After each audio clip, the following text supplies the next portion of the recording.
결혼식장에서 시어머니가 무대 위로 올라와 며느리에게 선언했다. 우리 집 아파트 10채에 대한 상속권을 포기하지 않으면 이 결혼은 없던 일로 하겠다. 나는 묵묵히 서명하고 마이크 앞으로 걸어갔다. 신랑은 내가 감사 인사를 할 것이라 생각했다. 하지만 나는 3가지 사실을 발표했다. 결혼식장, 로맨틱한 분위기가 연회장 전체에 감돌았다.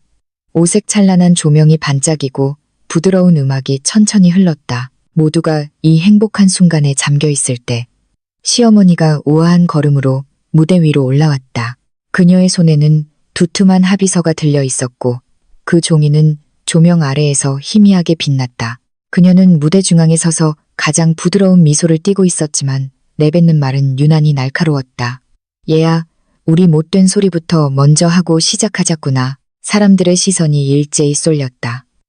나는 궁금하면서도 긴장된 마음으로 그 합의서를 쳐다봤다. 합의서에는 시댁의 모든 부동산 아파트 10채에 대한 상속권을 포기한다고 선명하게 적혀 있었다. 손이 순간적으로 통제 불능으로 떨리기 시작했고 심장도 쿵쾅거렸다. 하지만 나는 이를 악물고 거절하지 않았다. 모든 사람이 지켜보는 가운데 나는 천천히 펜을 들어 내 이름을 서명했다. 펜이 종이에 닿는 순간 장내에서는 뜨거운 박수갈채가 터져 나왔다. 시어머니는 만족스럽게 고개를 끄덕였다. 그 표정은 마치 모든 것이 자신의 통제하에 있다는 듯했다. 그녀는 우아하게 무대를 내려가 자리에 앉으며 나지막이 말했다. 이제 식을 계속 진행하세요. 나는 심호흡을 하며 마음을 진정시키려 애썼다. 그리고 한 걸음 한 걸음 마이크 앞으로 나아갔다. 신랑은 내가 감사 인사를 할 것이라 생각하며 기대에 찬 표정을 지었다. 하객들도 모두 귀를 기울이며 내 말을 기다리고 있었다. 나는 마이크를 꽉 쥐고 연회장 전체에 울려 퍼질 만큼 큰 목소리로 말했다. 여러분, 제가 발표할 3가지가 있습니다. 순간 음악이 멈추고 연회장 전체가 숨막히게 조용해졌다. 나는 박민준의 어머니 최은숙 여사가 무대 위로 올라오는 것을 보았다. 그녀는 맞춤 제작한 짙은 보라색 드레스를 입고 있었는데 그 원단은 매우 고급스러워 보였고 위의 무늬는 정교하고 화려했다. 머리는 단정하게 올렸고 얼굴에는 완벽한 미소를 띠고 있어 단아하고 기품 있어 보였다. 사회자는 어쩔 줄 몰라 하며 옆에 서 있었고 그의 눈빛에는 당혹감이 서려 있었다. 박민준이 다급하게 내 손을 잡았다. 그의 손바닥은 땀으로 축축했다. 그는 긴장한 듯 작은 목소리로 속삭였다. 어머니, 지금 뭐 하시는 거예요? 최은수 여사는 정교한 핸드백에서 서류 한 뭉치를 꺼냈다. 서류는 두꺼웠고 종이의 가장자리는 깔끔해 보였다. 그녀는 내 앞으로 다가와 내 다른 쪽 손을 부드럽게 잡았다. 그녀의 손은 따뜻했고 잘 관리받았다는 것을 한눈에 알 수 있었다. 손가락에는 반짝이는 반지가 끼워져 있었다. 지우야, 긴장하지 마렴. 그녀는 마이크에 대고 말했고 그녀의 목소리는 스피커를 통해 연회장 전체에 선명하게 퍼졌다. 내빈 여러분, 그리고 친지 여러분, 잠시 시간을 내어주셔서 감사합니다. 그녀의 시선은 모든 것을 통제하는 듯한 여유를 가지고 천천히 장례를 훑었다.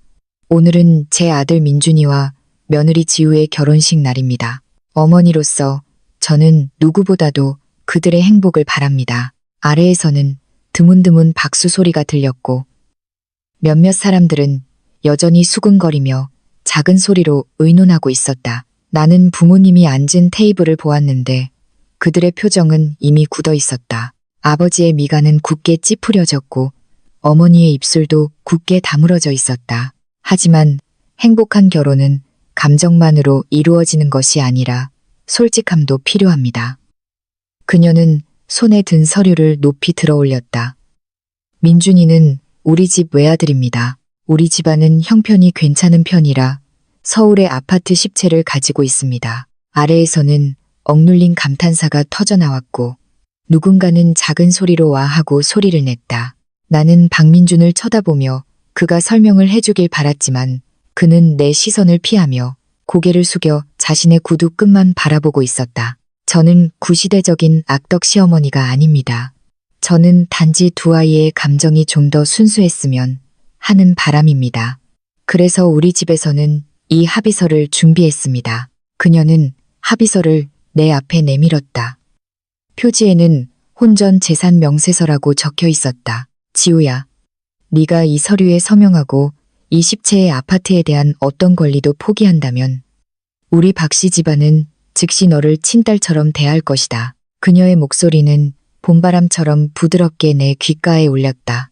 이건 민준이의 뜻이기도 하단다. 우리는 네가 정말로 그를 사랑하는지 아니면 우리 박씨 집안의 돈을 사랑하는지 보고 싶었을 뿐이야. 순간적으로 장내는 죽음과 같은 정적에 휩싸였다. 모든 하객들의 휴대폰이 높이 들렸고 그 렌즈들은 똑바로 나를 향했다. 내 얼굴은 불에 구워지는 것처럼 순식간에 달아올랐다. 나는 내 심장 박동 소리마저 선명하게 들을 수 있었다. 쿵, 쿵, 쿵. 마치 찢어진 북을 두드리는 것처럼 급하고 크게 울렸다.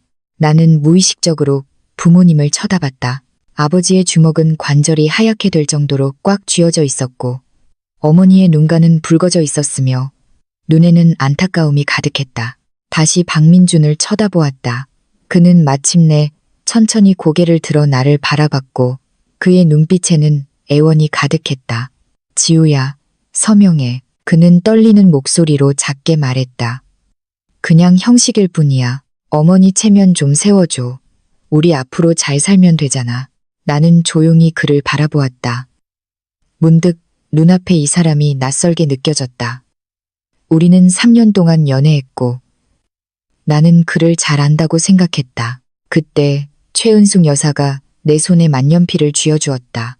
펜은 차가웠고 그 차가움이 내 손바닥을 통해 심장까지 파고들었다. 지우야, 모든 하객들이 지켜보고 있잖니. 모두를 난처하게 만들지 마라.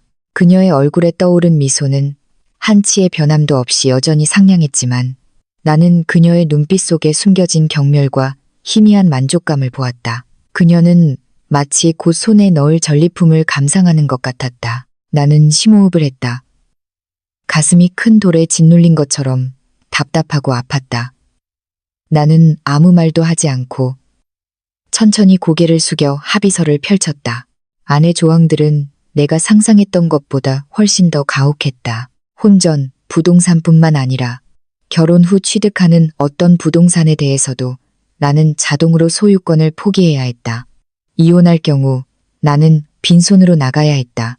심지어 박민준이 혼인 기간 동안 발생시킨 채무의 절반을 내가 부담해야 했다.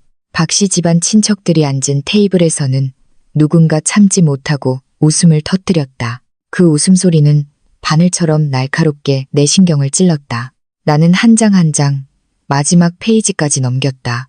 오른쪽 하단에는 박민준의 서명이 용이 춤추는 듯한 필체로 적혀 있었고 날짜는 어제였다. 그러니 이것은 즉흥적인 일이 아니라 오래전부터 계획된 함정이었던 것이다.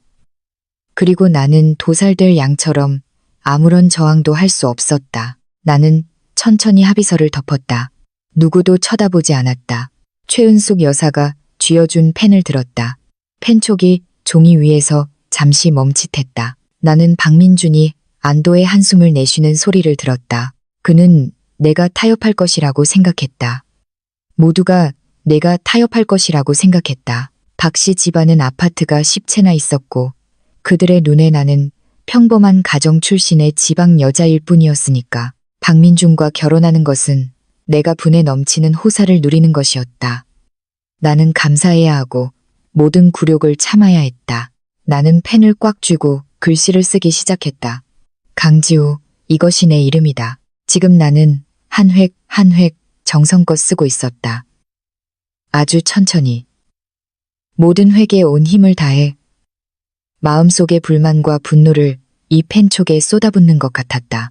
펜촉은 종이를 거의 찢을 듯 미세한 사각사각 소리를 냈다. 마침내 마지막 획을 다 쓰고 나는 천천히 펜 뚜껑을 닫았다. 아주 가벼운 딸깍 소리가 났다. 이 숨 막힐 듯 조용한 연회장에서 이 소리는 유난히 선명했다. 마치 잔잔한 호수에 돌멩이 하나가 던져져 잔물결을 일으키는 것 같았다. 최은숙 여사의 얼굴에 걸려있던 미소가 순간적으로 커졌다. 그 미소는 정성껏 준비된 가면처럼 지금은 유난히 눈에 거슬렸다. 그녀는 만족스럽게 고개를 끄덕이고는 내 손에서 합의서를 낚아챘다. 나를 쳐다보지도 않았다. 그리고는 돌아서서 합의서를 들어 하객들에게 보여주었다. 그 모습은 마치 희귀한 보물을 자랑하는 것 같았다. 착한 며느리로구나. 그녀는 큰 소리로 선언했다. 그녀의 목소리는 맑고 우렁차게 연회장에 울려 퍼졌다. 나는 지우가 착한 아이일 줄 알았어. 그녀는 더위에 찬 눈빛으로 계속 말했다. 박씨 집안 테이블에서는 즉시 우레와 같은 박수가 터져 나왔다. 그 사람들은 얼굴에 가식적인 미소를 띠고 힘껏 손뼉을 쳤다. 마치 정해진 연극을 완수하는 것 같았다. 이어서 연회장 전체에서 박수 소리가 울려 퍼졌다. 하지만 이 박수는 축복이 아니었다. 그것은 구경꾼의 환호였고 한 무리의 사람들이 소동을 구경하며 느끼는 흥분의 표현이었으며 위에서 내려다보는 듯한 자선이었다. 그들은 거만한 태도로 나에게 소위 인정을 베풀었다. 마치 내가 순순히 이 합의서에 서명한 것이 칭찬받을 만한 일이라도 되는 것처럼. 박민준이 환한 미소를 지으며 다가와 나를 안으려고 팔을 벌렸다. 그의 입꼬리는 올라갔지만 눈빛에는 당연하다는 듯한 기색이 서려 있었다. 지우야, 내가 제일 사리분별이 밝을 줄 알았어. 그는 부드럽게 말했다. 나는 무의식적으로 한 걸음 물러섰다. 내 눈빛은 차가웠다. 그는 허공을 껴안았고 얼굴의 미소는 순간적으로 굳어지며 어색한 표정이 되었다. 최은숙 여사는 우아한 걸음으로 무대를 내려가 그 합의서를 보물처럼 조심스럽게 박씨 집안 변호사에게 맡겼다. 그녀의 눈빛에는 소중함이 가득했다. 그리고는 주빈석으로 돌아가 우아하게 앉아 찻잔을 들고 김을 살짝 불었다. 자, 사회자님, 계속 진행하시죠. 그녀는 아무렇지 않게 말했고 그 어조에는 거역할 수 없는 위엄이 서려 있었다. 마치 방금의 모든 일이 아무렇지도 않은 여흥 공연에 불과했다는 듯이. 사회자는 몇 초간 멍하니 있다가 당황한 눈빛으로 정신을 차렸다. 네네, 다시 한번 이 신혼부부를 축복합시다. 그는 분위기를 되돌리려 애썼지만 목소리는 약간 떨렸다. 하지만 나는 움직이지 않았다. 나는 그 자리에 굳건히 서 있었다.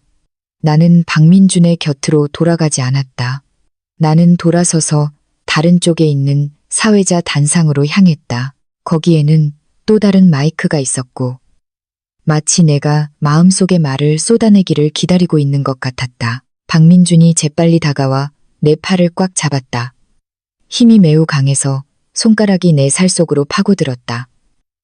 지우야, 뭐 하려는 거야? 그는 미간을 찌푸리며 의욕과 불만이 가득한 눈빛으로 물었다. 장난치지 마. 아직 식이 안 끝났어. 그는 내게 순종하라는 듯 어조를 강하게 했다. 나는 그의 손을 힘껏 뿌리쳤다. 동작은 단호했다. 그는 내 힘을 예상하지 못했는지 몸이 휘청거리며 거의 넘어질 뻔했다. 장내의 모든 시선이 다시 나에게 집중되었다. 원래 떠들썩했던 박수 소리는 갑자기 멈췄다. 모두가 나를 쳐다보았다. 그들의 눈빛에는 혼란과 호기심이 가득했다. 마치 갑자기 대본에서 벗어난 배우를 보는 것 같았다. 나는 천천히 마이크를 들었다. 손에 쥔 마이크는 묵직했고 금속의 차가운 감촉이 나를 정신 차리게 했다. 나는 목소리를 테스트했다. 스피커에서 내 목소리가 흘러나왔다.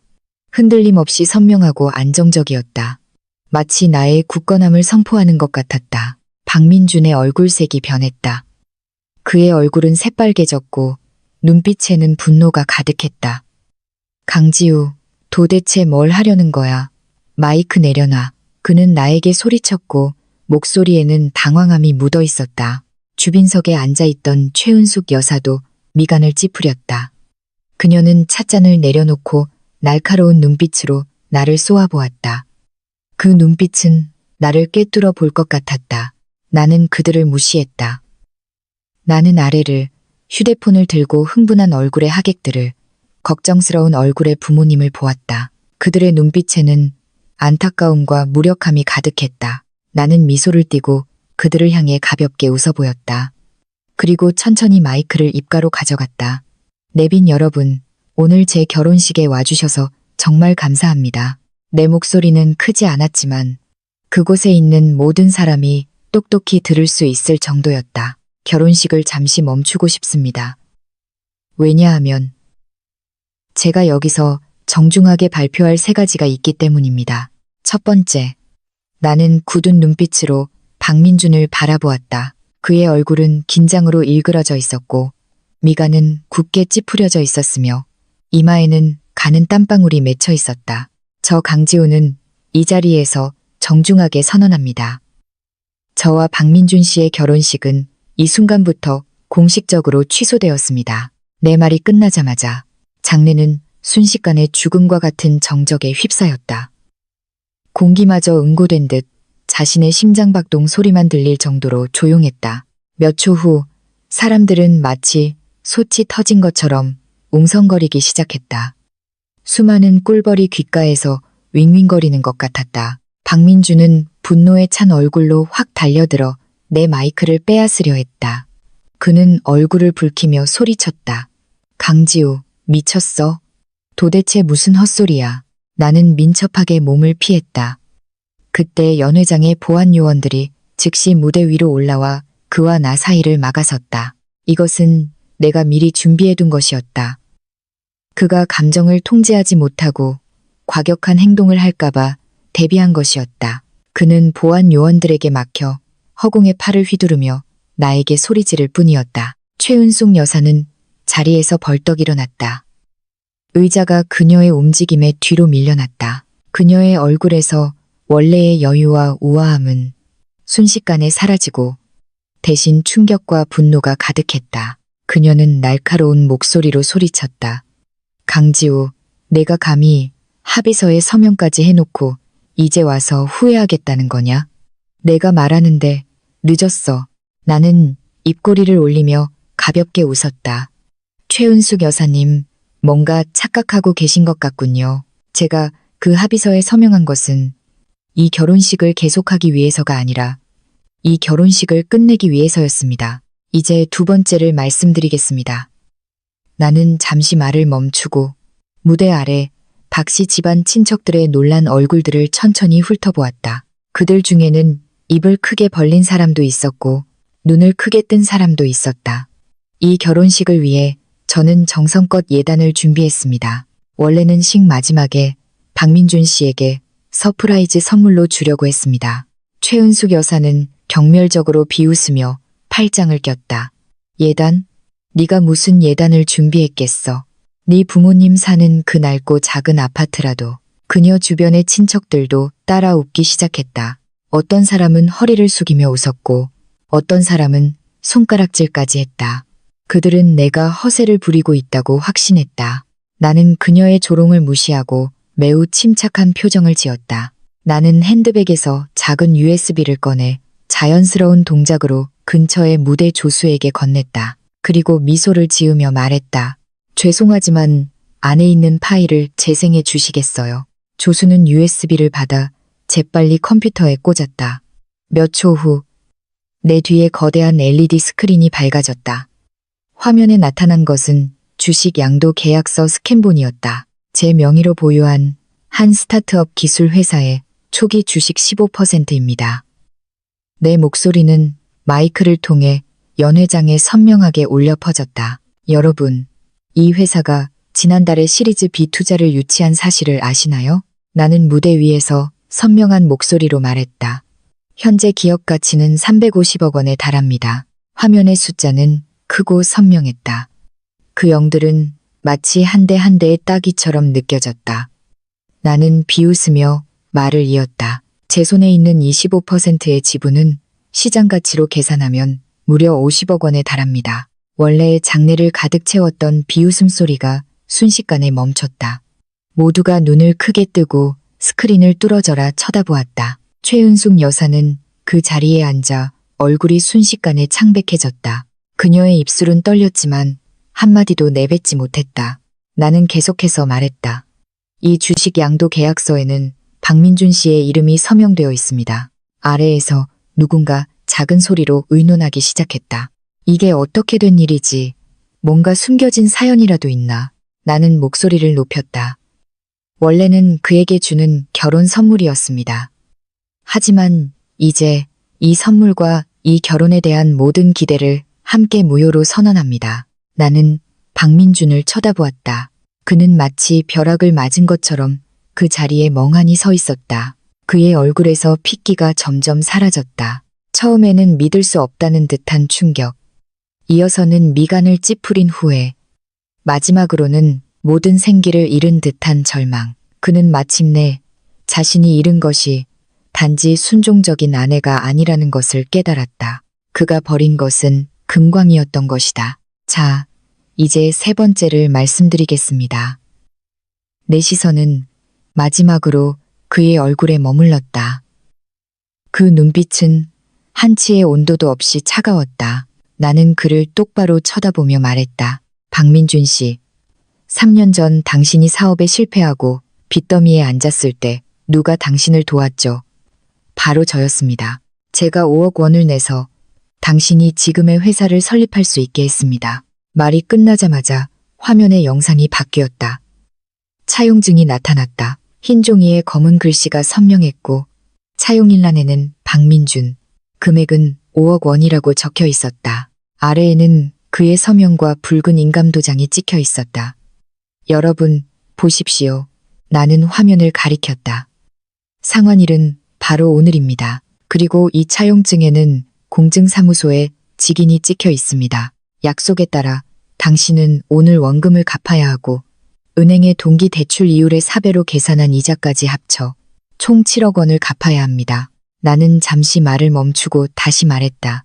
한 달의 시간을 주겠습니다. 한 달 후에도 돈이 입금되지 않으면 제 변호사가 즉시 법원에 강제 집행을 신청할 것입니다. 그때가 되면 당신의 회사, 당신의 차, 그리고 당신 명의의 모든 것, 심지어 당신 부모님이 사준 그 아파트들까지 압류될 것입니다. 나는 이 말을 마치고 마이크를 조용히 제자리에 놓았다. 온 세상이 무섭도록 조용했다. 정적은 3초간 지속되었다. 그리고 나서 연회장은 마치 폭탄이 터진 것처럼 아수라장이 되었다. 가장 먼저 무너진 것은 최은숙 여사였다. 그녀는 그 자리에 앉아 얼굴의 마지막 핏기마저 사라졌다. 원래 잘 관리되었던 얼굴은 극도의 분노와 공포로 인해 구겨진 종이처럼 일그러졌다. 그녀는 벌떡 일어나 목이 터져라 소리쳤다. 가짜야. 다 가짜야. 그녀는 갑자기 날카로운 비명을 질렀다. 그 소리는 마치 날카로운 비수처럼 모든 사람의 고막을 찔렀다. 그녀는 일그러진 얼굴로 나를 사납게 가리켰고 이어서 내 뒤에 거대한 스크린을 가리켰다. 그녀의 손가락은 가을바람에 떠는 마른 잎처럼 심하게 떨렸다. 저천한 것. 그녀는 목청껏 소리쳤다. 거짓말하고 있어. 증거를 위조한 거야. 소리친 후 그녀는 무대 위로 돌진하려 했다. 박씨 집안의 몇몇 친척들이 재빨리 그녀를 붙잡았다. 그녀는 마치 미친 암사자처럼 필사적으로 발버둥쳤다. 드레스의 단추가 뜯어져 안에 입은 붉은 속옷이 드러나며 몹시 초라한 모습이 되었다. 한때 우아하고 모든 것을 통제할 수 있을 것 같았던 귀부인은 이제 히스테릭한 추태만 남았다. 박민준의 반응은 한 박자 늦었다. 그는 먼저 스크린의 차용증을 뚫어져라 쳐다보았다. 그의 눈빛에는 충격과 불신이 가득했다. 마치 그 분노의 눈빛으로 차용증을 불태워버릴 것 같았다. 잠시 후 그는 갑자기 나를 향해 돌아섰다. 그의 눈빛에는 완전히 무너진 절망과 애원이 담겨 있었다. 쿵 소리와 함께 그가 무릎을 꿇었다. 수백 명의 하객들 앞에서, 수많은 번쩍이는 휴대폰 렌즈 앞에서 그는 그렇게 똑바로 나를 향해 무릎을 꿇었다. 지우야, 내가 잘못했어. 그는 큰 소리로 울부짖었다. 지우야, 정말 내가 잘못했어. 그는 울면서 무릎으로 기어 나에게 다가왔다. 눈물과 콧물이 얼굴을 뒤덮어 매우 비참한 모습이었다. 그의 비싼 정장 무릎 부분이 부드러운 카펫 위에서 마찰하며 초라한 흔적을 남겼다. 나를 용서해줘. 제발 용서해줘. 그는 계속해서 애원했다. 그 합의서는 내 본심이 아니었어. 우리 엄마, 다 우리 엄마가 시킨 거야. 그의 목소리는 울음 섞인 절망으로 가득 차 회장을 울렸다. 나는 너를 사랑해, 지우야. 나는 너를 사랑한다고. 나는 차갑게 그를 바라보았다. 표정에는 아무런 변화가 없었다. 이 순간 내 마음속에는 미움도 복수의 쾌감도 없었다. 오직 뼛속까지 스며드는 역겨움뿐이었다. 이것이 내가 3년 동안 사랑했고 심지어 평생을 맡기려 했던 남자였다. 나약하고 위선적이며 책임감이라고는 찾아볼 수 없는 남자. 아파트 10채를 위해 그는 주저없이 나를 모욕의 장으로 밀어 넣었다. 50억 원을 위해 그는 주저없이 무릎을 꿇고 꼬리를 흔들었다. 그가 말하는 사랑, 그가 소중히 여기는 자존심은 돈 앞에서 한 푼의 가치도 없었다. 아래의 하객들은 이미 완전히 흥분했다. 사람들은 더 이상 속삭이지 않고 큰 소리로 토론하기 시작했다.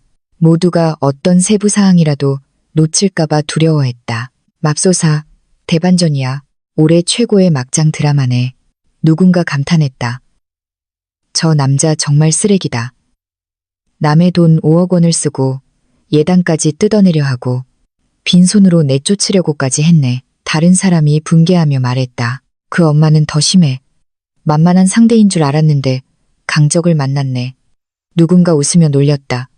강적 정도가 아니지. 이건 티타늄 합금 다이아몬드급이야.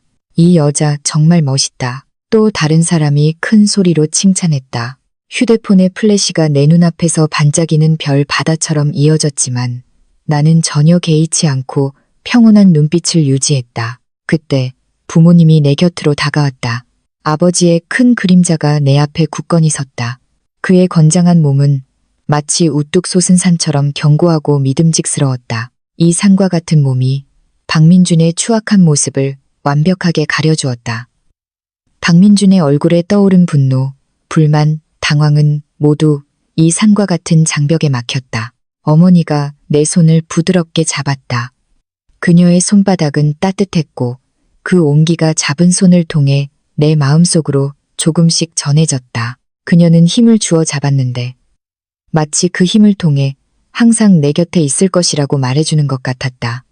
지우야, 무서워하지 마. 아빠 엄마가 있잖니. 그녀는 내 귓가에 속삭였다. 나는 그녀의 목소리에 약간의 울음이 섞여 있다는 것을 똑똑히 들을 수 있었지만 그보다 더 큰 것은 나에 대한 안타까움과 흔들리지 않는 보호였다. 나는 그녀의 손을 꼭 잡고 환하게 웃어 보였다. 물론 무섭지 않아요. 처음부터 이 터무니없는 연극의 주인공은 나였고 모든 장면과 반전은 내가 주도했다. 감독도 나였다. 이제 이 소동의 마침표를 찍는 것도 내 몫이었다. 나는 더 이상 박민준을 쳐다보지 않고 바로 돌아서서 어머니의 팔을 가볍게 잡았다.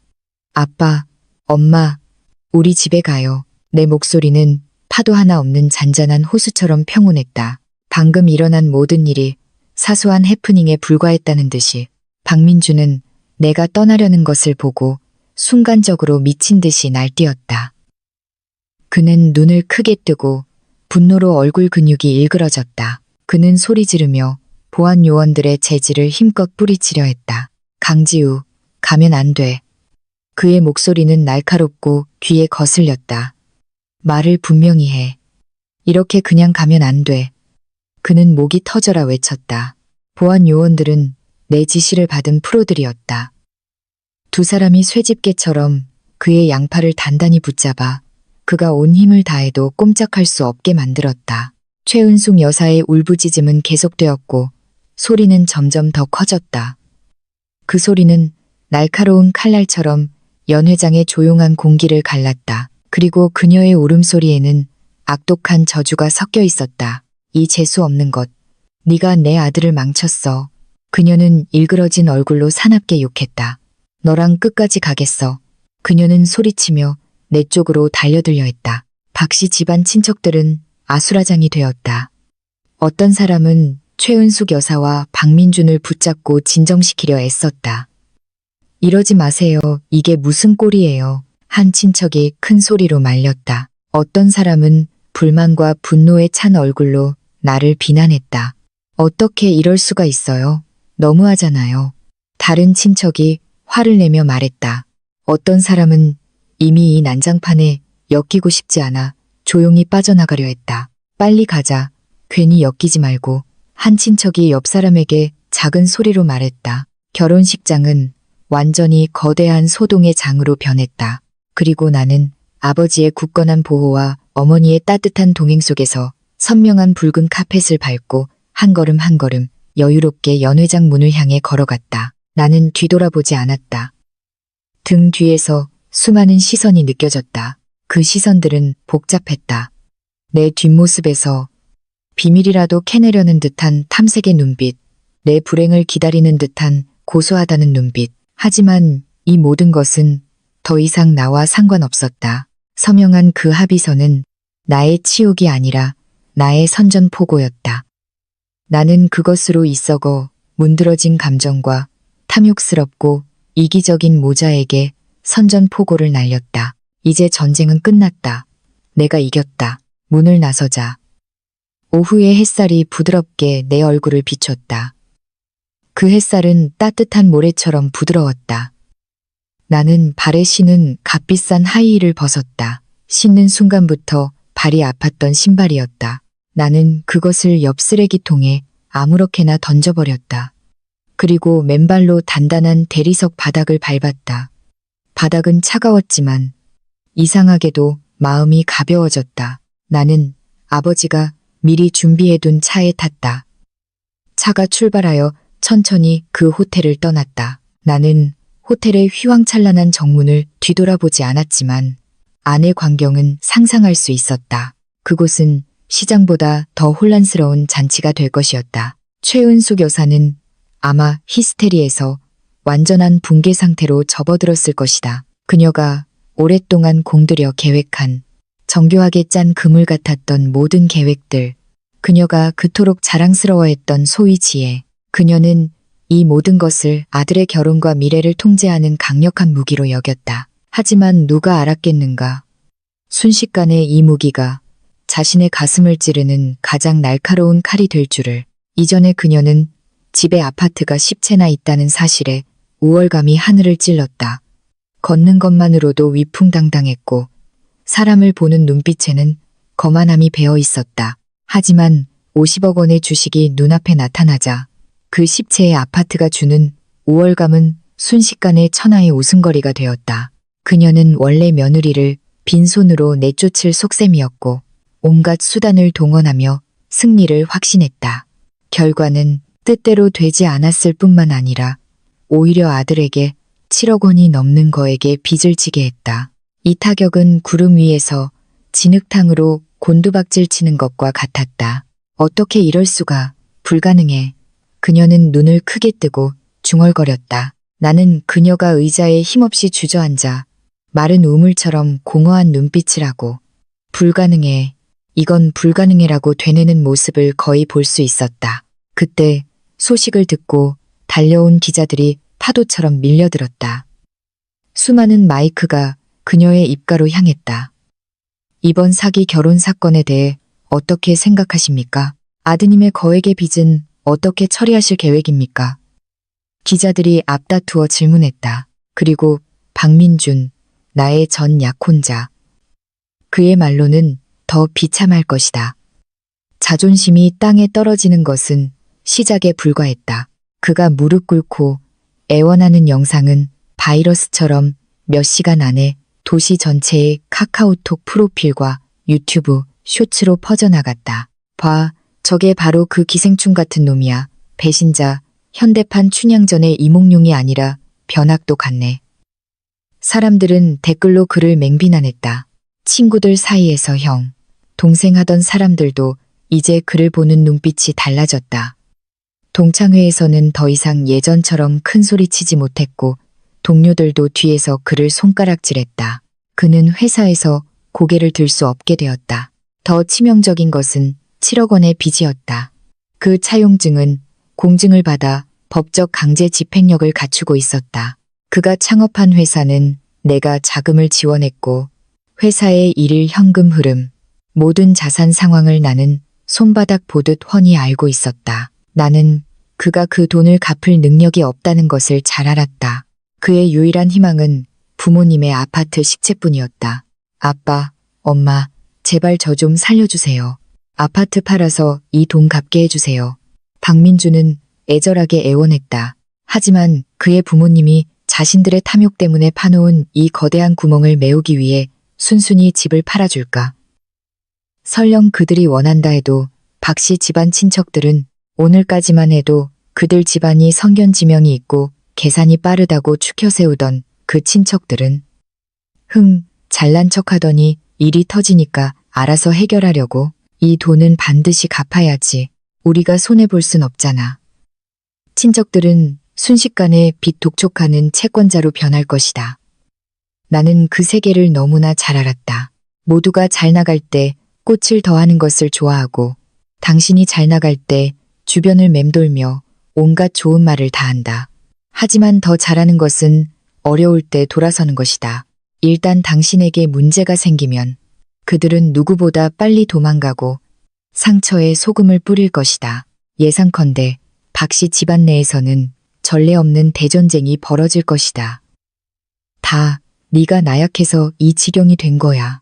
그리고 그 악독한 여자 때문이고 최은숙 여사는 모든 잘못을 박민준의 나약함과 나의 악독함으로 돌릴 것이다. 당신은 계산만 할 줄 알지. 어리석고 탐욕스럽기 짝이 없어. 이제 꼴 좋게 됐네. 박민준의 아버지. 처음부터 끝까지 한마디도 하지 않았던 그 남자는 분노를 최은숙 여사의 어리석음과 탐욕에 쏟아부을 것이다. 부부는 등을 돌리고 모자는 원수가 된다. 그들은 서로를 비난하고 다툼이 집안에 울려 퍼질 것이다. 그들의 삶은 오늘부터 영원히 평온하지 않을 것이다. 그리고 그 하객들은 오늘 가장 핫한 이야깃거리를 얻었다. 그 결혼식 말이야. 정말 대단했어. 맞아. 온갖 막장 드라마 요소는 다 있었어. 그들은 모여서 이 결혼식의 모든 세부 사항을 과장하며 퍼뜨릴 것이다. 나, 강지우는 전설이 될 것이고 건드리면 안 되는 여자로 모두에게 알려질 것이다. 그리고 박씨 집안은 앞으로 1년 동안 도시 전체의 가장 큰 웃음거리가 될 것이다. 호텔의 손실은 도대체 누가 부담해야 할까? 수백 개의 테이블에 차려진 채 아무도 손대지 않는 비싼 연회 음식. 모든 요리가 정교했지만 천천히 식어갈 뿐이었다. 미리 예약된 최고급 스위트룸. 방은 호화롭게 꾸며졌지만 지금은 텅 비어 있다. 그리고 이미 절반을 지불한 장소 대여 비용. 이 모든 것이 골머리를 앓고 있는 박씨 집안으로 날아갈 독촉장이 될 것이다. 나는 호텔 지배인이 심각한 얼굴로 청구서를 들고 최은숙 여사를 찾아가는 모습을 선명하게 상상할 수 있다. 최은숙 여사는 눈을 크게 뜨고 얼굴에는 원망이 가득하겠지만 그런 눈빛으로 쳐다볼 뿐 한마디도 하지 못할 것이다. 그 후 박씨 집안은 분명 혼란에 빠질 것이다. 가족들은 다투기 시작하고 서로를 비난할 것이다. 누군가는 발을 구르고 누군가는 울고 누군가는 무너져 소리 지를 것이다. 그 광경은 마치 내가 직접 그들을 위해 작곡한 교향곡 같았다. 나는 차창에 기대어 빠르게 스쳐 지나가는 거리 풍경을 보았다. 가로수는 빠르게 지나가고 가게 간판은 순식간에 사라졌다. 갑자기 휴대폰이 미친 듯이 진동하기 시작했다. 보지 않아도 박민준이라는 것을 알았다. 그는 분명 내 전화기를 불나게 할 것이고 수백 개의 메시지를 보낼 것이다. 메시지 내용은 사과, 그가 잘못했다는 말, 그리고 참회, 우리의 아름다웠던 과거를 회상하는 것, 그리고 애원, 그의 곁으로 돌아와 달라는 것, 어쩌면 저주, 내가 매정하다고 욕하는 것, 심지어 협박, 그를 떠나면 후회할 것이라는 말일 것이다. 그는 분명 우리의 3년 감정을 인질로 삼아 우리가 얼마나 사랑했는지 이렇게 헤어질 수 없다고 말할 것이다. 또한 그의 비참한 미래로 나를 위협하며 내가 없으면 살아갈 수 없다고 말할 것이다. 하지만 이 모든 것은 나에게 더 이상 아무런 의미가 없었다. 마치 차창 밖으로 스쳐 지나가는 풍경처럼 내가 아무리 익숙했더라도 지나간 것은 지나간 것이다. 나는 전화를 받지도 않았고 메시지를 보지도 않았다. 나는 단지 조용히 이 도시를 바라보았다. 햇살이 거리에 쏟아져 따뜻했고 하늘은 파랗고 구름은 솜사탕처럼 떠다녔다. 나만의 새로운 세계가 앞에서 나를 기다리고 있었다. 차 안은 조용했고 자동차 주행 소리만 들렸다. 아버지는 운전에 집중하며 앞길을 주시했고 어머니는 계속 내 손을 꼭 잡고 있었다. 그녀의 손은 조금 차가웠다. 한참 후에야 어머니가 입을 열었다. 목소리에는 두꺼운 떨림이 묻어 있었다. 지우야, 이 아이야. 왜 우리에게 미리 말하지 않았니? 그녀가 말한 것은 50억 원의 주식과 5억 원의 차용금에 관한 것이었다. 나는 고개를 돌려 걱정으로 가득 찬 그녀의 눈을 보았다. 그녀의 눈가에는 가는 주름이 생겼고 눈빛에는 걱정이 가득했다. 마음이 조금 시큰해졌다. 나는 낮은 목소리로 말했다. 엄마, 걱정 끼쳐드리고 싶지 않았어요.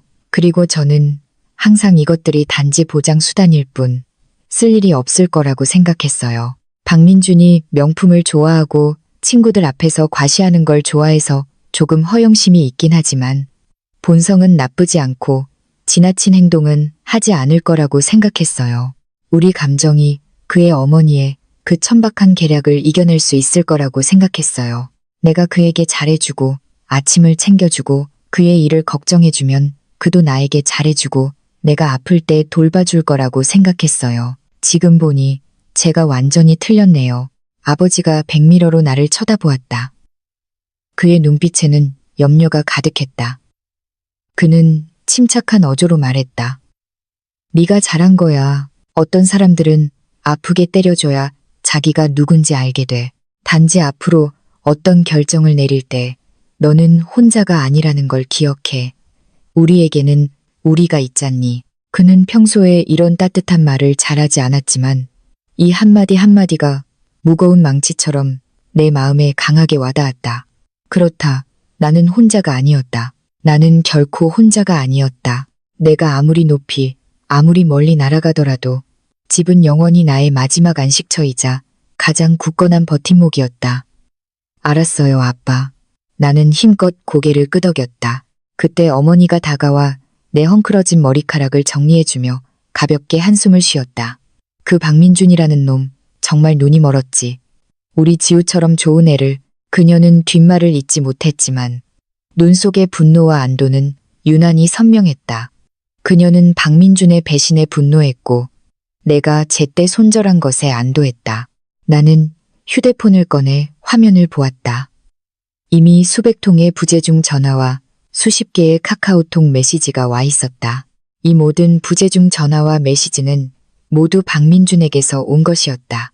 나는 그중 하나를 무심코 열었다. 지우야, 제발 부탁이야. 다시 한번 기회를 줘. 나 당장 엄마랑 인연 끊을게. 우리 둘이 잘 살자. 내가 다 네 말 들을게. 그 50억, 아니, 난 아무것도 필요 없어. 너만 있으면 돼. 이어서 다른 메시지를 열었다. 왜 나한테 이렇게까지 하는 거야? 우리의 3년 감정이 내 눈에는 그렇게 하찮았던 거야? 네가 날 망쳤어. 이 악독한 여자야. 그리고 또 다른 메시지를 열었다. 지우야, 정말 내가 잘못했어. 나는 너 없이는 안 돼. 내 전화 안 받으면 나 호텔 옥상에서 뛰어내릴 거야. 나는 이 글들을 무표정하게 바라보았다. 애원에서 저주, 그리고 협박까지 얼마나 익숙하고 우스꽝스러운 패턴인가. 나는 휴대폰을 어머니에게 보여주었다. 어머니는 한 번 보고는 화가 나서 얼굴이 하얗게 질렸다. 상대하지 마. 저런 놈은 무슨 짓이든 할 수 있어. 우린 거 맞나. 나는 웃으며 어머니에게서 휴대폰을 돌려받았다. 나는 박민준의 어떤 메시지에도 답장하지 않았다. 나는 부모님 앞에서 휴대폰에서 박민준의 연락처를 찾았다. 나는 그의 연락처를 길게 누른 다음 삭제하고 차단 목록에 추가했다. 전화, 카카오톡. 우리 사이에 있었던 모든 연락수단이 이 순간 내 손으로 끊어졌다. 깨끗하게, 한치의 미련도 없이 이 모든 것을 끝내고 나는 다른 번호로 전화를 걸었다. 내 개인 변호사인 김 변호사였다. 전화는 금방 연결되었다. 강 대표님, 결혼식은 순조로우셨나요? 김 변호사의 목소리에는 웃음기가 묻어 있었다. 김 변호사님, 결혼식은 취소되었습니다. 내 목소리는 파도 하나 없는 호수처럼 평온했다. 전화기 저편은 몇 초간 침묵했다. 무슨 일이 있었습니까? 지금 당장 2가지 일을 처리해 주셔야겠습니다. 첫째, 박민준 씨에게 공식적인 내용 증명을 보내 5억 원의 차용금과 계약서에 명시된 이자를 합한 총 7억 원을 한 달 내에 갚으라고 요구하십시오. 모든 관련 공증 서류는 잠시 후 이메일로 보내드리겠습니다. 둘째, 소송 절차를 준비하십시오. 한 달 후에도 금액이 입금되지 않으면 즉시 법원에 재산 보전 신청을 하여 그의 명의로 된 모든 자산, 회사 계좌, 차량 및 부동산을 포함하여 압류하십시오. 그를 빈털터리로 만들 겁니다. 내 어조는 냉정했고 심지어 냉혹하다고 할 수 있을 정도로 온기가 없었다. 김 변호사는 경험이 풍부한 전문가였다. 그는 내 단호한 어조를 보고 이유를 묻지 않고 단호하고 간결하게 대답했다. 알겠습니다, 강 대표님. 바로 처리하겠습니다. 그리고 전화를 끊었다. 나는 차 좌석에 기대어 심호흡을 했다. 마음속의 마지막 응어리도 천천히 사라지는 것 같았다. 나는 복수하는 것이 아니었다. 나는 단지 원래 내 것이었던 것을 되찾는 것뿐이었다. 차가 천천히 한강 다리를 건넜다. 햇살이 강물에 쏟아져 수많은 부서진 다이아몬드처럼 반짝였다. 나는 천천히 차창을 내렸다. 바람이 윙윙거리며 들어와 강물의 신선한 냄새를 싣고 내 얼굴을 부드럽게 스쳤다. 정말 좋다. 나는 나지막이 중얼거렸다. 나는 마침내 나 자신을 위해 살 수 있게 되었다. 집에 돌아와 문을 조용히 닫았다. 찰칵 소리와 함께 그 순간 나는 비로소 살아있음을 느꼈다.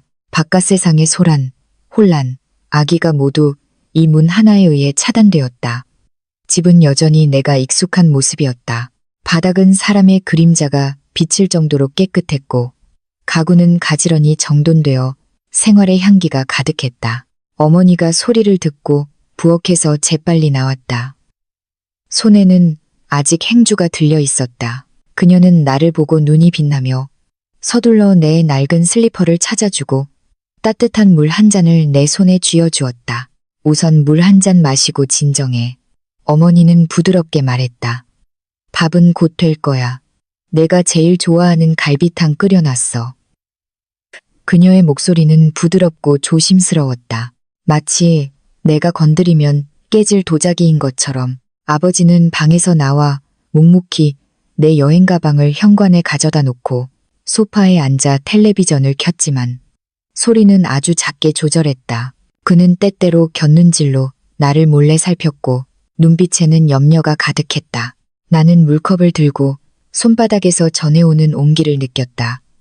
그 온기가 천천히 마음속으로 스며들었다. 아빠, 엄마, 저 괜찮아요.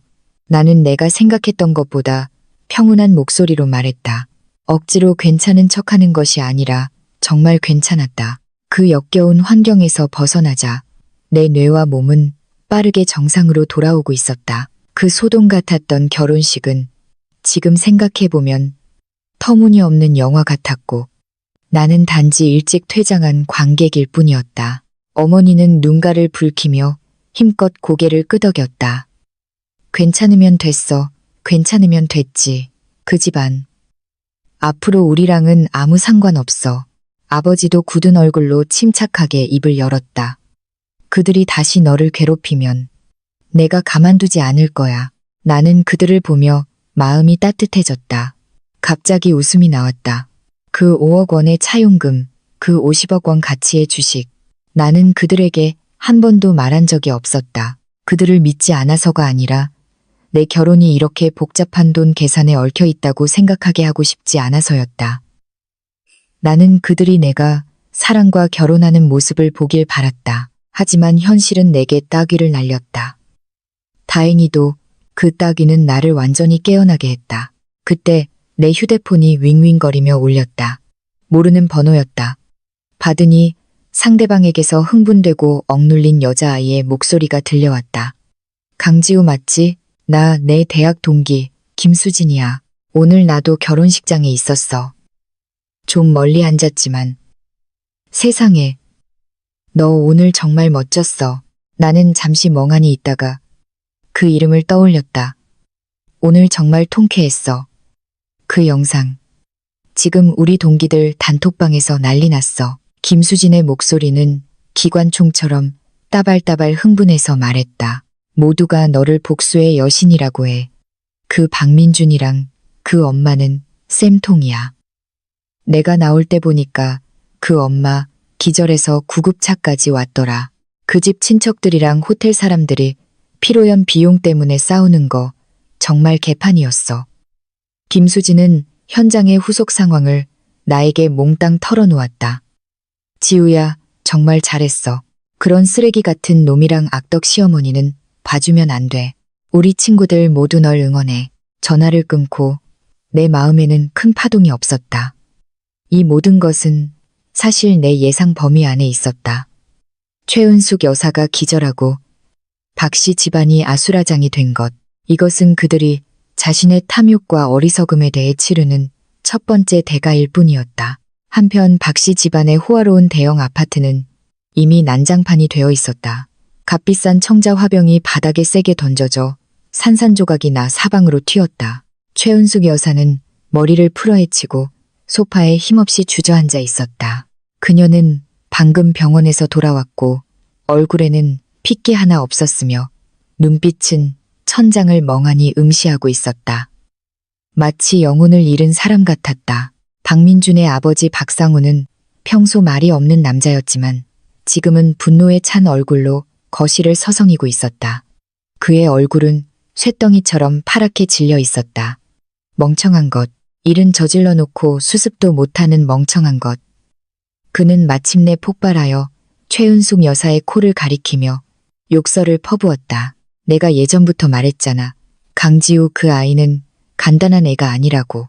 당신은 사람을 겉만 보고 그 부모가 평범한 퇴직 노동자라는 것만 봤지. 당신 머릿속에는 물만 가득 찼나? 이제 잘 됐네.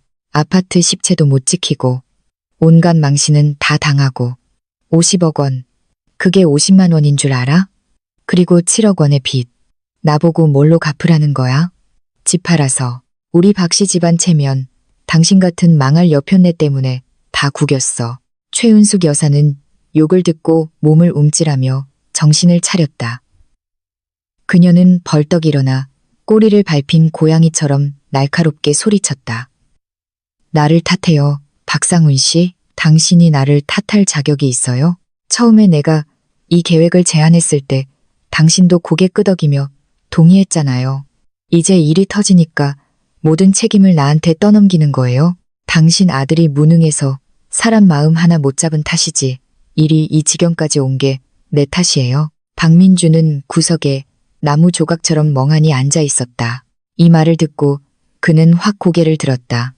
그의 눈은 충혈되어 있었고 분노가 가득했다.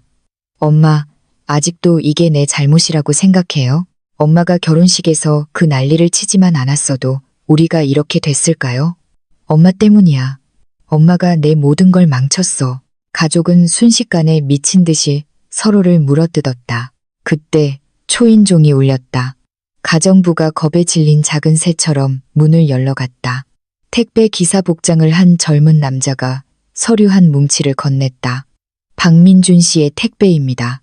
내용 증명인데 서명해 주세요. 택배 기사는 문 앞에 서서 예의 바르면서도 기계적으로 말했다. 내용 증명이라는 세 글자는 박씨 집안 세 사람의 마음에 무거운 망치처럼 내리쳤다. 박민준의 손이 순간적으로 떨렸다. 그는 천천히 손을 내밀었다. 그 손은 천근만근 무거운 것 같았다. 겨우 택배를 받아들었다. 그의 눈빛에는 공포와 당황이 가득했고 입술도 무의식적으로 떨렸다. 그는 소파에 앉아 떨리는 손으로 서류를 뜯었다. 흰 종이에 검은 글씨.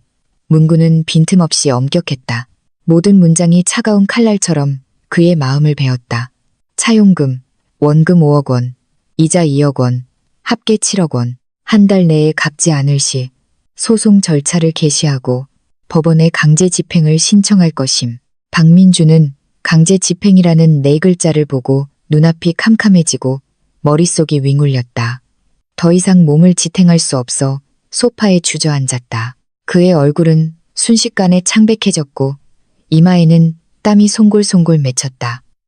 입으로는 끝났어, 끝났어라고 중얼거렸다. 최은숙 여사가 달려와 서류를 낚아챘다. 그녀는 한 번 보고는 눈이 순간적으로 커졌다. 이어서 처절한 비명을 질렀다. 그 소리는 사람의 고막을 찢을 듯 날카로웠다. 그녀는 눈을 뒤집고 몸이 힘없이 쓰러졌다. 이번에는 정말로 기절했다. 박민주는 그 종이를 들고 손을 채처럼 떨었다. 종이는 그의 손에서 사각사각 소리를 냈다. 그의 몸도 따라 떨렸고 이빨이 딱딱 부딪혔다. 그는 강지우가 농담하는 것이 아니라는 것을 알았다. 하늘이 무너졌다. 최은숙 여사가 다시 깨어났을 때 그녀는 침실 침대에 누워 있었다. 가정이가 막 떠났고 공기 중에는 아직 희미한 양냄새가 남아 있었다. 그녀는 천천히 눈을 떴다. 원래는 박상훈과 박민준의 걱정스러운 얼굴을 볼 것이라 예상했지만 눈에 들어온 것은 혐오와 짜증으로 가득 찬 두 얼굴이었다. 박상훈은 미간을 찌푸리고 있었고 눈빛에는 혐오가 가득했다. 박민주는 고개를 돌려 그녀를 쳐다보려 하지 않았다. 그녀의 마음은 순식간에 바닥으로 가라앉았다. 하지만 이어서 더 강한 증오심이 마음속에서 솟아올랐다. 그녀는 입술을 꽉 깨물었고 입술에서 피가 날 정도였다. 이대로 끝낼 수는 없어. 그녀의 평생의 영리함과 자존심이 저 어린 계집애 하나 때문에 무너질 수는 없었다. 그녀는 벌떡 침대에서 일어났다. 머리카락은 헝클어져 있었고 눈빛에는 광기가 번뜩였다. 나는 지지 않을 거야. 그 천한 것이 우리를 함정에 빠뜨린 거야. 그래, 틀림없어. 그녀는 마치 지푸라기라도 잡는 것처럼 앞뒤가 맞지 않는 말을 했다. 그 5억 원은 그 애가 자발적으로 민준이에게 준 거야. 증여지, 차용이 아니라고. 그 주식이라는 것도 분명 우리를 겁주려고 위조한 걸 거야. 그 애는 우리 박씨 집안을 망치려고 작정한 거야. 그녀는 말할수록 흥분하여 얼굴이 새빨개졌다. 박상우는 그녀를 차갑게 바라보았다. 그의 눈빛에는 실망이 가득했다. 마치 낯선 사람을 보는 것 같았다. 미쳤군. 그 차용증에는 공증사무소의 직인이 찍혀 있고 주식 양도 계약서에는 전문 변호사의 증인이 있어. 어떻게 위조해? 당신은 아직도 뉘우치지 못하는군. 나는 틀리지 않았어. 최은숙 여사는 목이 쉬도록 소리쳤다. 틀린 건 그 천한 계집애야. 내가 그 애의 진짜 모습을 폭로할 거야. 내가 모든 사람에게 그 애가 얼마나 교활하고 악독한 여자인지 알릴 거야. 그녀의 눈은 핏발이 서 있었고 표정은 일그러지고 흉측했다. 그녀는 남편과 아들의 재질을 뿌리치고 휴대폰을 움켜쥐었다. 나는 반드시 그 애에게 대가를 치르게 할 거야.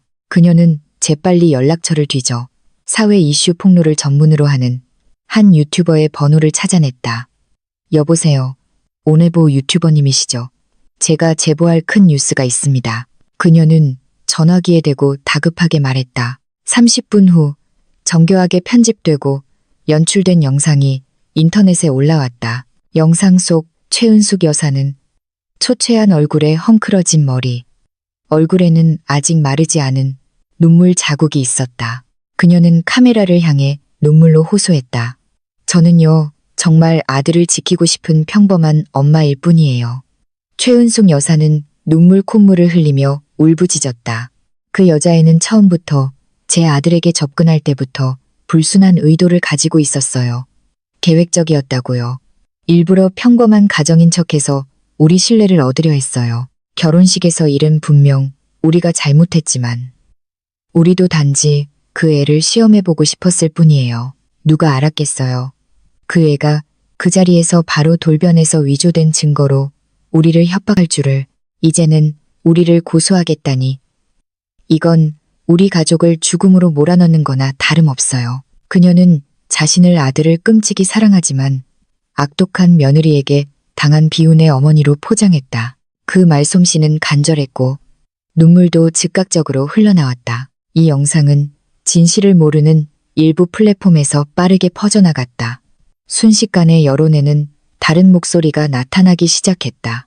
이 엄마도 불쌍하네. 그냥 통제욕이 좀 강한 것뿐일지도. 혹시 정말 그 여자가 다 설계한 거 아닐까? 그렇지 않고서야 어떻게 그렇게 철저하게 준비했겠어?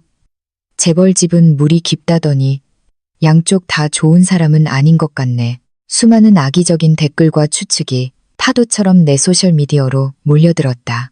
내 비서인 박 비서는 태블릿 PC를 들고 화가 나서 얼굴이 빨개졌다. 강 대표님, 이것 좀 보세요. 이 박씨 집안 할머니 정말 뻔뻔하네요. 흑백을 전도하고 적반하장으로 나오고 있어요. 나는 그때 프로젝트 투자 수익률 분석 보고서를 진지하게 검토하고 있었다. 박 비서의 말을 듣고 나는 가볍게 눈을 들어 올렸다. 내 사무실은 GFC 빌딩 꼭대기층에 있어 시야가 탁 트였다. 따뜻한 햇살이 거대한 통유리창을 통해 쏟아져 들어와 바닥에 밝은 빛의 얼룩을 남겼다. 책상 위에 대표 강지우 명패가 햇빛 아래 반짝였다.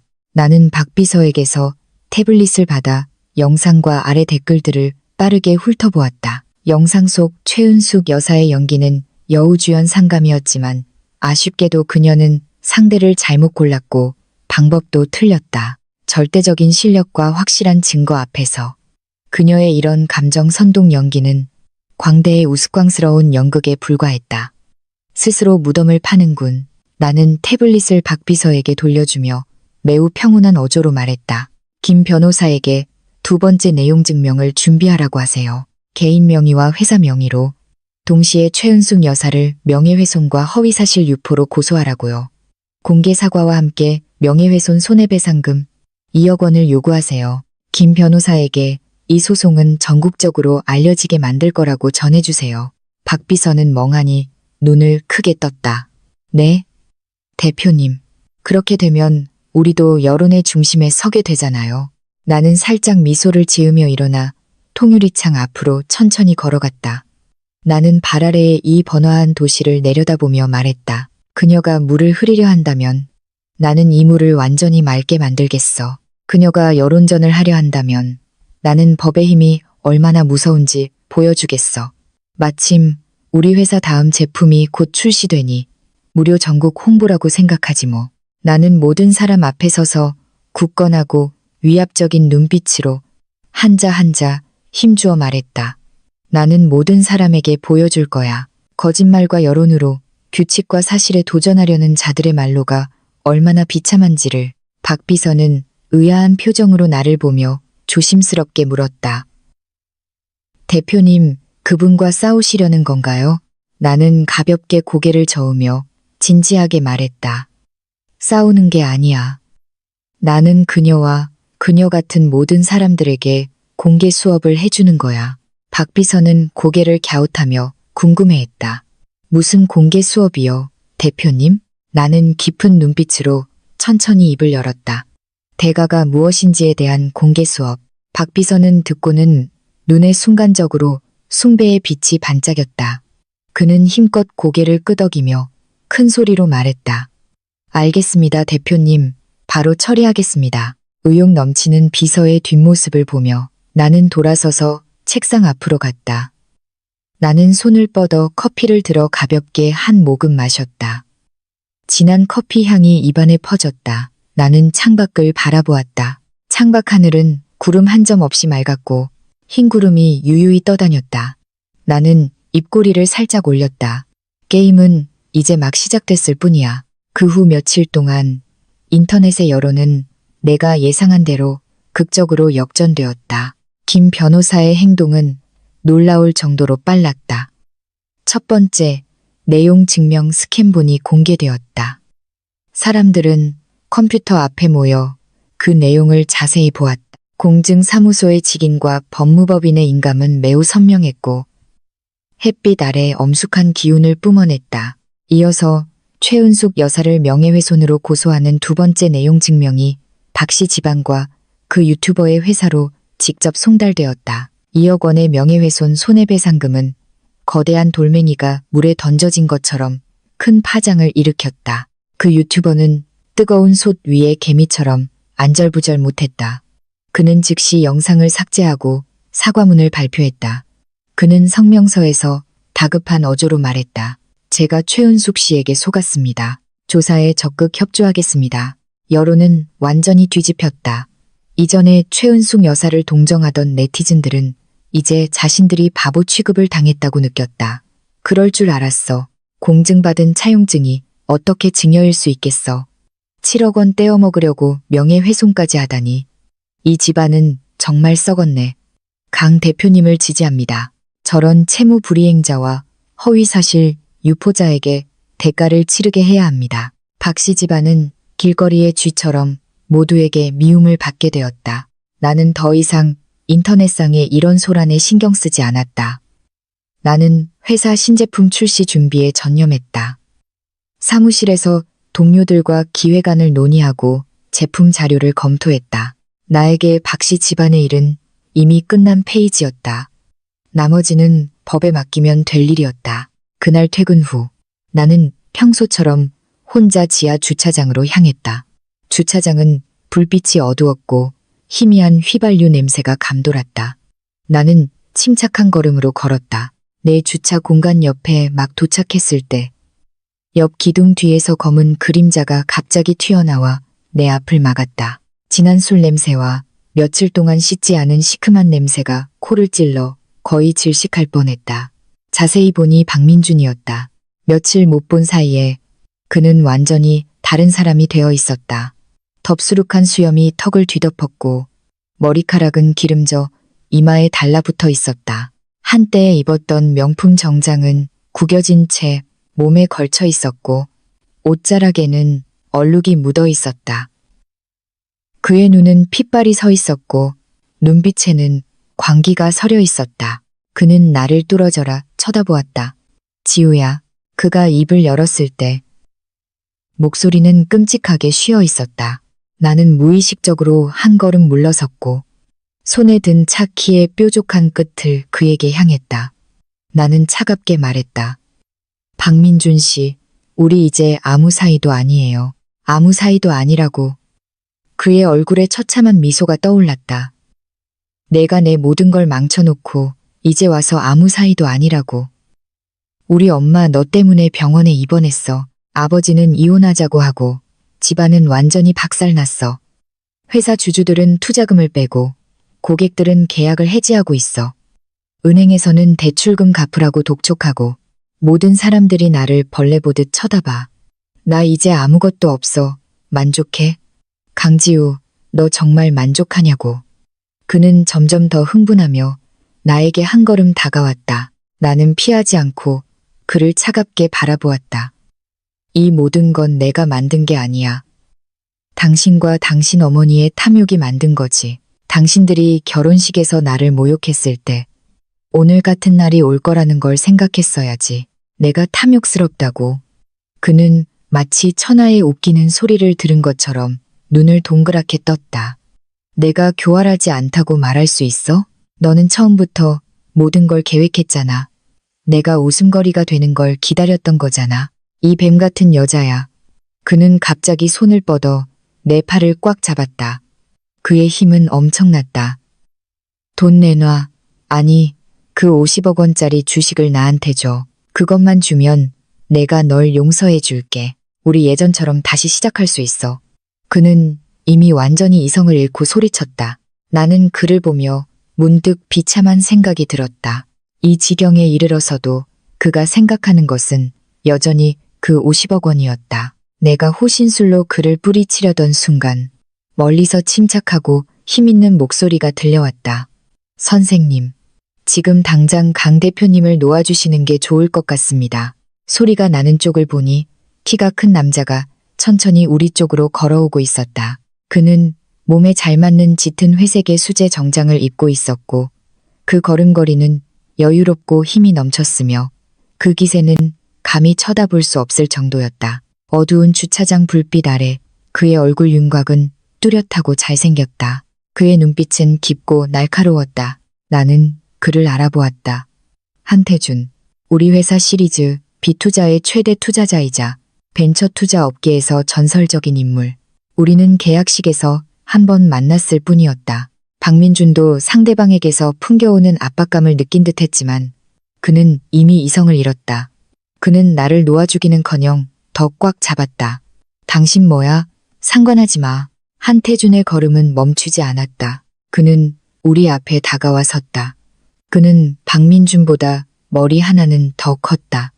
그는 박민준을 쳐다보지도 않고 내 잡힌 팔을 보며 미간을 살짝 찌푸렸다. 다시 한번 말하지. 손 놔. 그의 목소리는 크지 않았지만 거역할 수 없는 위험이 서려 있었다. 그의 기세에 눌렸는지 박민준의 손이 무의식적으로 살짝 풀렸다. 바로 그 순간 한태준의 뒤에서 2명의 제복을 입은 보안 요원이 재빨리 달려와 박민준의 양팔을 단단히 붙잡았다. 대표님, 괜찮으십니까? 한 보안 요원이 물었다. 알고 보니 한태준이 이미 보안센터에 연락해둔 것이었다. 박민준은 미친 듯이 발버둥치며 욕설을 퍼부었다. 이 개자식들아, 놔. 한태준은 그를 쳐다보지도 않고 보안 요원에게 차갑게 말했다. 경찰에 신고해. 고의적 접근 및 협박 혐의로. 경찰 신고라는 말에 박민준은 모든 힘이 빠진 듯 순식간에 조용해졌다. 그는 창백한 얼굴로 공포에 질려 있었다. 보안 요원들은 가차없이 그를 끌고 갔다. 주차장은 다시 조용해졌다. 한태준이 나에게 다가와 물었다. 강 대표, 괜찮습니까? 그의 시선이 내 팔의 붉은 자국에 머물자 눈빛이 차가워졌다. 나는 괜찮다고 고개를 끄덕이며 말했다. 괜찮아요. 한 대표님, 오늘 정말 감사합니다. 별 말씀을요. 한태준은 나를 바라보며 복잡하지만 어딘가 감탄하는 듯한 눈빛으로 말했다. 결혼식일은 들었습니다. 아주 잘 처리하셨더군요. 그는 잠시 말을 멈추고 주머니에서 명함을 꺼내 나에게 건넸다. 저런 쓰레기 때문에 직접 손 더럽힐 필요 없습니다. 앞으로 곤란한 일이 생기면 이 번호로 바로 전화하세요.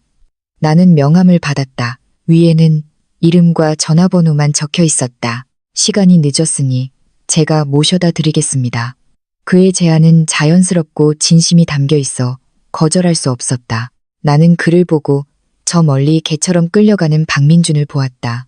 하나는 나의 혼란스럽고 부끄러운 과거를, 다른 하나는 완전히 새로운 시작을 예고하는 것 같았다. 나는 고개를 끄덕이며 작게 말했다. 네, 한태준의 차는 검은색 벤틀리였다. 차분하고 고급스러운 힘이 느껴졌다. 나는 차에 탔다. 차 안은 가죽과 삼나무가 섞인 은은한 향이 가득했다. 박민준의 차처럼 역한 향수 냄새가 나지 않아 편안했다. 우리는 가는 내내 말이 없었다. 나는 창밖의 네온사인을 보며 방금의 일을 떠올렸다. 박민준의 광기 어린 모습, 한태준의 침착함, 그리고 그의 단호한 경찰 신고라는 말. 이 남자는 나와 일 처리 방식이 비슷했다. 냉정하고 효율적이며 핵심을 찌른다. 강 대표님 회사, 저는 항상 좋게 보고 있었습니다. 한태준이 갑자기 침묵을 깼다. 팀의 실행력도 강하고 기술 로드맵도 명확하며 비즈니스 모델도 탄탄합니다. 특히 창업자인 당신의 결단력과 장기적인 안목이 훌륭합니다. 그는 처음부터 끝까지 방금의 불쾌한 사건이나 실패한 결혼식에 대해 언급하지 않았다. 동정의 눈빛도 없었다. 그의 관심은 오로지 내 회사, 내 일, 내 능력에 집중되어 있었다. 이 순간 내 마음속에 특별한 감정이 솟아올랐다. 나는 더 이상 불행한 여주인공이 아니었다. 나는 최고의 투자자에게 인정받는 기업가였다. 그의 존중은 어떤 위로의 말보다 나를 더 편안하게 했다. 나는 진심으로 말했다. 한 대표님의 인정에 감사합니다. 신제품 최종 테스트는 순조롭게 끝났고 데이터 피드백도 아주 좋습니다. 다음 주 월요일에 정식으로 출시할 예정입니다. 한태준은 고개를 끄덕이며 말했다. 홍보 계획서는 잘 봤습니다. 하지만 채널 다각화 측면, 특히 해외 신흥 시장에 대해서는 좀 더 과감하게 나아갈 필요가 있습니다. 그는 구체적인 시장 전략에 대해 나와 상세히 논의하기 시작했다. 제가 생각하는 잠재적 파트너 몇 군데가 있습니다. 그의 통찰력은 깊었고 논리는 치밀했다. 나는 어느새 그와 고차원적인 비즈니스 토론에 빠져들었다. 이런 짜릿한 느낌은 박민준과 함께 있을 때는 결코 느껴보지 못했던 것이었다. 박민준은 내 일에 대해 전혀 이해하지 못했고 이해하려는 노력조차 하지 않았다. 하지만 한태준은 단 10분 만에 내 계획의 맹점을 정확히 짚어내고 건설적인 의견을 제시했다. 그는 정말 나를 알아주는 사람이었다. 차가 우리 아파트 단지 앞에 멈췄을 때 나는 비로소 집에 도착했다는 것을 깨달았다. 나는 안전벨트를 풀며 진심으로 말했다. 한 대표님, 오늘 정말 감사합니다. 단순히 저를 도와주셔서가 아니라 이 귀중한 대화에 대해서도요. 한태준은 고개를 돌려 나를 보았다. 그의 깊은 눈동자가 밤속에서 유난히 빛났다. 그는 입꼬리를 살짝 올리며 말했다. 저는 제 투자를 보호했을 뿐입니다. 훌륭한 CEO는 어떤 프로젝트에서든 가장 소중한 자산이니까요. 그는 이어서 웃으며 말했다. 그 명함 잘 간직하세요. 제 자산이 더 이상 불필요한 위험에 노출되는 것을 원치 않습니다. 그는 나에게 가볍게 고개를 끄덕이고는 더 이상 아무 말도 하지 않았다. 나는 차에서 내려 문을 닫았다. 벤틀리는 소리 없이 밤속으로 사라졌다. 나는 그 자리에 서서 질 좋은 명함을 꽉 쥐었다. 명함 위에 한태준이라는 이름이 마치 따뜻한 온기를 품고 있는 것 같았다. 나는 문득 깨달았다. 내가 벌레가 들끓는 낡은 문을 힘껏 닫았을 때 새로운 세계로 통하는 또 다른 문이 내 앞에서 천천히 열리고 있었다는 것을. 그 문 뒤에는 나와 대등하거나 심지어 나보다 더 강한 남자가 서 있었다. 박민준은 새벽녘에 파출소에서 풀려났다. 그는 비틀거리며 파출소 문을 나섰다. 가로등의 희미한 불빛이 그의 쓸쓸한 모습을 비췄다. 실질적인 처벌은 받지 않았지만 보안 요원에게 끌려가고 경찰에게 신문받은 경험은 그의 마지막 남은 자존심마저 완전히 짓밟아버렸다. 그는 넋이 나간 채 집으로 돌아왔다. 문을 열자마자 아버지 박상훈의 분노에 찬 목소리가 들려왔다. 네가 아직도 돌아올 낯짝이 있냐? 그는 반응할 틈도 없이 아버지의 따귀를 맞았다. 반쪽 얼굴이 순식간에 부어오르고 입가에서 피가 흘렀다. 박상훈은 온몸을 떨며 소리쳤다. 이 쓸모없는 놈, 우리 집안 망신시키는 것도 모자라? 네가 오늘 밤 루나그룹 법무팀에서 나한테 전화 온 거 알아? 강지우 근처에 얼씬도 하지 말라고 경고했어. 루나그룹? 어느 루나그룹이여? 박민준의 머릿속은 하얗게 비었다. 박상훈은 아들의 한심한 모습에 기가 막혀 소리쳤다. 어느 루나그룹이겠어. 벤처 투자 업계를 장악한 한태준의 루나그룹이지. 한태준이라는 이름은 박민준의 머리에 벼락처럼 내리꽂혔다. 그는 멍득 고개를 들었다. 결혼식에서 강지우를 도와줬던 그 남자요. 그 사람 말고 또 누가 있겠어. 박상훈의 목소리에는 절망과 후회가 가득했다. 박민준, 이 멍청한 놈아. 네가 누굴 건드렸는지 알아? 한태준은 우리가 감히 쳐다볼 수도 없는 사람이야. 그가 손가락 하나만 까딱하면 우리 박씨 집안은 이 도시에서 완전히 사라질 수 있어. 박민준은 비틀거리며 뒤로 물러나 차가운 벽에 부딪혔다. 그는 온몸에 힘이 빠져나가며 벽을 따라 주저앉았다. 그는 두 손으로 머리를 감싸고 어깨를 심하게 떨었다. 눈물과 핏물이 섞여 바닥으로 떨어졌다. 그는 마침내 깨달았다. 강지우는 결코 그와 어머니가 생각했던 만만한 지방 여자가 아니었다. 그녀는 50억 원의 주식을 가지고 있었고 한태준 같은 인물의 인정을 받는 능력이 있었으며 그와 박씨 집안을 손바닥 위에서 놀릴 충분한 힘과 배경이 있었다. 그들의 치밀하게 계획한 함정은 처음부터 오순거리였다. 그들이 자랑스러워했던 아파트 10채는 강지우의 실력 앞에서 하찮기 짝이 없었다. 내가 잘못했어. 정말 내가 잘못했어. 그는 횡설수설하며 중얼거렸다. 하지만 모든 것은 돌이킬 수 없었다. 그때 침실 문이 열리고 최은숙 여사가 환자복을 입은 채 창백한 얼굴로 걸어 나왔다. 그녀는 방금 병원에서 몰래 도망쳐 나온 참이었다. 거실의 다툼을 모두 들었고 루나그룹 한태준이라는 이름을 들었을 때 그녀의 몸은 굳어지고 얼굴에서 마지막 핏기마저 사라졌다.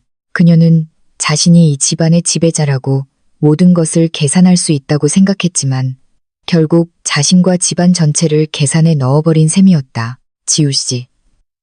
아니, 강 대표님. 최은숙 여사의 목소리는 떨렸다.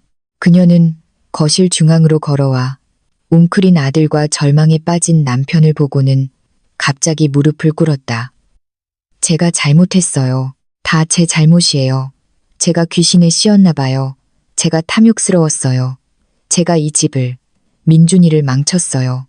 제발 강 대표님께, 한 대표님께 다시 한번 기회를 달라고 전해주세요. 그녀는 울면서 바닥에 머리를 부쉈다. 이마가 부어오르고 피가 났지만 그녀는 아랑곳하지 않고 빌고 또 빌었다. 우아했던 귀부인의 모습은 온데간데 없고 초라하고 히스테릭한 추태만 남았다. 박상우는 아내와 아들을 보며 절망에 빠졌다. 그는 천천히 주저앉아 머리를 감싸고 힘없는 한숨을 내쉬었다. 그는 박씨 집안이 정말로 끝났다는 것을 알았다. 며칠 후 법원의 소환장이 박씨 집안에 정식으로 송달되었다. 강지우의 변호사는 약속대로 법원에 재산 보전 신청을 했고 박씨 집안 명의의 아파트 10채, 박민준의 회사 계좌, 차량이 모두 법에 따라 압류되었다. 동시에 회사 주주들은 투자금을 회수하고 고객들은 계약을 해지했으며 은행은 대출금 상환을 독촉했다. 박상우는 어쩔 수 없이 최은숙 여사와 이혼하고 남은 재산을 분할했지만 거액의 빚 앞에서는 턱없이 부족했다. 최은숙 여사는 오랜 불안과 분노, 자책감에 정신이 완전히 붕괴되어 정신병원에 입원했다. 박민주는 진짜 외톨이가 되었다. 그는 회사에서 해고당하고 친척과 친구들에게 외면당했으며 동네 사람들의 손가락질을 받았다. 그는 빚을 갚기 위해 막노동을 하며 겨우 입에 풀칠하며 살았다. 한편 강지우는 그 소동의 그림자에서 완전히 벗어나 자신만의 새로운 인생을 시작했다. 그녀의 회사 신제품은 성공적으로 출시되어 국내외에서 큰 인기를 얻었고 회사 가치는 500억 원을 돌파했다. 그녀는 자신감 넘치고 독립적인 기업가로 변신했다. 한태준은 그녀의 삶에서 빼놓을 수 없는 존재가 되었다. 그들은 연인 관계를 서두르지 않고 친구이자 파트너로서 서로를 존중하고 지지하며 함께 성장했다. 그들의 관계는 서로에게 큰 위안과 힘이 되었다. 어느 날 오후 강지우가 중요한 계약을 마치고 나오자 한태준이 그의 벤틀리 옆에 기대어 그녀를 기다리고 있었다. 그의 얼굴에는 부드러운 미소가 번졌다. 한 대표님, 어떻게 오셨어요? 강지우가 웃으며 다가갔다. 마침 지나가다 당신을 데리러 왔습니다. 한태준은 자연스럽게 그녀의 서류 가방을 받아들었다. 오늘 계약이 순조로웠다고 들었습니다. 축하해요, 강 대표. 저녁에 우리 둘만의 작은 축하 파티가 있습니다. 제가 당신을 위해 축하해 주는 겁니다. 강지우는 잠시 놀랐다가 웃으며 고개를 끄덕였다. 좋아요. 차는 도시의 거리를 평온하게 달렸다. 해질녘의 황금빛 햇살이 차창에 비쳐 두 사람의 부드러운 모습을 비췄다. 차 안은 조용하고 편안했다. 강지우는 창밖 풍경을 보며 입가에 미소를 머금었다. 그녀는 그 터무니없는 결혼식과 박씨 모자의 탐욕을 떠올렸지만 이제 그 모든 부정적인 감정은 연기처럼 사라졌다. 그 따귀는 그녀를 완전히 깨어나게 했고 여자가 의지할 수 있는 것은 결혼이나 사랑이 아니라 자신의 실력과 자신감이라는 것을 깨닫게 해주었다. 차가 우아한 레스토랑 앞에 멈췄다. 한태준이 내려서 그녀를 위해 차 문을 열어주었다. 강 대표님, 어서요. 강지우는 웃으며 그의 손을 잡았다. 그의 손은 따뜻하고 힘이 있었다. 레스토랑 안은 부드러운 조명과 음악으로 가득 차 있었다. 한태준이 그녀를 위해 의자를 빼주었다. 지우 씨, 한태준이 그녀를 진지한 눈빛으로 바라보았다. 과거는 모두 지나갔습니다. 앞으로는 과거를 내려놓고 자신을 사랑하며 잘 지내길 바랍니다. 그리고 제가 항상 당신 곁에서 당신을 지지하고 지켜주며 더 먼 미래로 함께 걸어갈 겁니다. 강지우는 그의 진심 어린 눈빛과 부드러운 말에 눈가가 촉촉해졌다. 그녀는 힘껏 고개를 끄덕였다. 알겠어요. 한 대표님, 고마워요. 앞으로 잘 지내고 저 자신을 사랑하며 당신을 받아들이도록 노력할게요. 한태준의 입가에 환한 미소가 번졌다. 그는 그녀의 손을 부드럽게 잡았다. 고마워요, 지우 씨. 제게 기회를 줘서 고마워요. 실망시키지 않겠습니다. 해질녘의 햇살이 두 사람 위로 쏟아지며 그들의 그림자를 길게 늘어뜨렸다. 창밖은 화려한 네온사인으로 빛나고 있었고 창 안에서는 두 마음이 통하는 사람이 손을 잡고 희망과 행복이 가득한 미래를 향해 나아가고 있었다. 박씨 집안의 결말은 더 이상 아무도 관심을 갖지 않았다. 그들은 자신의 탐욕과 계산에 대한 대가를 치렀고 이 도시의 가장 하찮은 웃음거리로 전락하여 결국 수많은 사람들 속으로 사라져 흔적도 없이 사라졌다. 모든 것이 제자리로 돌아갔다. 강지우는 마침내 과거의 족쇄에서 벗어나 자신만의 세상에서 찬란하게 빛나고 있었다. 그리고 그녀를 상처 입혔던 사람들은 결국 자신이 짠 악몽 속에서 여생을 보내게 되었다. 인생이란 그런 것이다. 때로는 갑작스러운 소동이 재앙이 아니라 다시 태어날 기회가 되기도 한다. 그것은 당신이 사람의 마음을 꿰뚫어보고 자신을 인식하게 하며 당신을 더욱 강하고 용감하게 만든다. 오직 스스로가 강해야만 모든 것을 이겨낼 수 있고 태양을 향해 나아가야만 젊음을 헛되이 보내지 않을 수 있다는 것을 깨닫게 한다.